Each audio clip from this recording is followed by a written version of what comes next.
Hi കൂട്ടുകാരെ, ഇന്ന് അത്താഴം ചോറാണ്. മിക്കപ്പോഴും ടിഫിനാണ്. അപ്പോൾ ഇന്ന് സ്പെഷ്യലായിട്ട് ഇച്ചിരി ചോറ് വെക്കാമെന്ന് കരുതി. ഇന്ന് ഞങ്ങൾ 3 പേരേ ഉള്ളൂ വീട്ടിൽ. നാട്ടിൽ പോയിരിക്കുകയാണ് സുദർശനയുടെ അച്ഛനൊക്കെ. ശരി, അപ്പം നമ്മൾ അതിനായിട്ട് ഒരു 1.5 ഗ്ലാസ് അരി, പെട്ടെന്ന് വേവുന്നതാണല്ലോ നമ്മുടെ അരി. അപ്പോൾ അതിന് ഇച്ചിരി വെണ്ടയ്ക്ക മെഴുക്കുവരട്ടിയും കൂടെ ചെയ്യാനാണ്. വെണ്ടയ്ക്ക എല്ലാം കഴുകി വെച്ചിട്ടുണ്ട്. ഒരു അരമണിക്കൂറിൽ കുതിർത്തതിന് ശേഷം നല്ലതായിട്ട് കഴുകി വെക്കും. പച്ചമുളകും വെണ്ടയ്ക്കയും കൂടെ. ചെറിയ ഉള്ളി ഞാൻ പൊളിച്ച് വെച്ചിട്ടുണ്ട്. അതും ചെറിയ കുരുകുരാന്ന് അരിഞ്ഞ് വെണ്ടയ്ക്കയും വട്ടത്തിലരിഞ്ഞാണ് നമ്മൾ വെണ്ടയ്ക്ക മെഴുക്കുവരട്ടി തയ്യാറാക്കുന്നത്. പച്ചമുളകും കീറിടി, എരിയുള്ള പച്ചമുളകിൻ്റെ ഹൈലൈറ്റ്. നാട്ടിൽ അമ്മയൊക്കെ ചെയ്യുന്ന രീതിയിലുള്ളതാണ്. ഞാൻ മുളക് പൊടിയോ മുളക് ക്രഷ് ചെയ്തോ ഒന്നും ചേർക്കാറില്ല. ചേർക്കേണ്ടവർക്ക് ചേർക്കാം. അപ്പോൾ ഇത് പാത്രം വെച്ച് പാൻ വെച്ചു, അതിലോട്ട് എണ്ണ ഒഴിച്ചു. ഒരു ആവിയിൽ ഞാൻ വെണ്ടയ്ക്ക എല്ലാം ഒന്ന് വേവിക്കും. ഇപ്പം ആദ്യം നമ്മൾ ഉള്ളി ഇട്ടുന്നു. ഒരു ലൈറ്റാக വഴണ്ട് വരുമ്പോൾ അതിലോട്ട് നമ്മൾ ഈ വെണ്ടയ്ക്കയും കൂടെ ആഡ് ചെയ്യാം.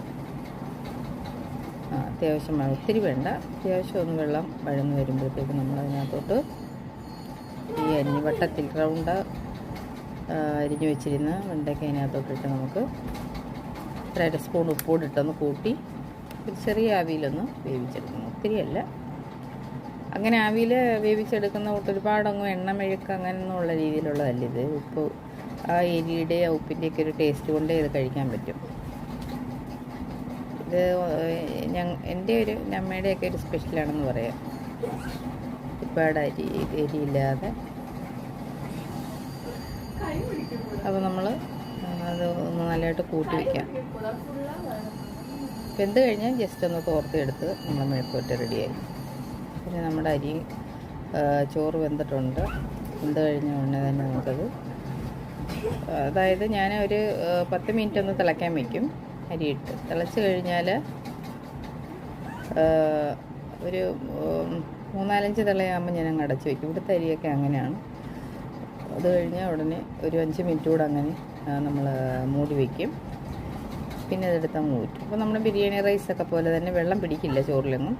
നല്ലതായിട്ട് തന്നെ തുമ്പപ്പൂ പോലെ ഇരിക്കും ചോറൊക്കെ. അപ്പോൾ അതാ ഇങ്ങനെ കൂട്ടി വെച്ച് നമുക്കൊന്ന് ചെറിയ തീയാകാവും. ചെറിയ തീയില്ലെങ്കിൽ കരിഞ്ഞു പോകും. അപ്പോൾ നമ്മളിതൊന്ന് മൂടി വെച്ച് അതേ നോക്ക് എടുത്തു കഴിഞ്ഞപ്പോൾ ഇങ്ങനെ ഈ ഒരു പരുവത്തിനായി നമുക്ക് ജസ്റ്റ് ഒന്ന് തോർത്തി വേവിച്ചെടുക്കുക എന്ന് പറയും. ഇച്ചിരി തോർത്തിയാൽ നല്ല ഇതാകും. നല്ല കിളുന്ന വെണ്ടയ്ക്കായിരുന്നു. അപ്പോൾ വെന്ത് നല്ല ഇതായിട്ട്. അപ്പോൾ നമുക്കിനി ചോറും കൂടെ വിളമ്പുന്നത് കൂട്ടുകാരെ കാണിക്കുക. പിന്നെ ഇച്ചിരി പുളിശ്ശേരി ഇരിപ്പുണ്ട്, മീൻകറി ചൂടാക്കിയത് ഇരിപ്പുണ്ട്, പിന്നെ വെണ്ടയ്ക്ക മെഴുക്കുവരട്ടി. ഇത്രയാണ് ഇന്നത്തെ താഴെ സദ്യ.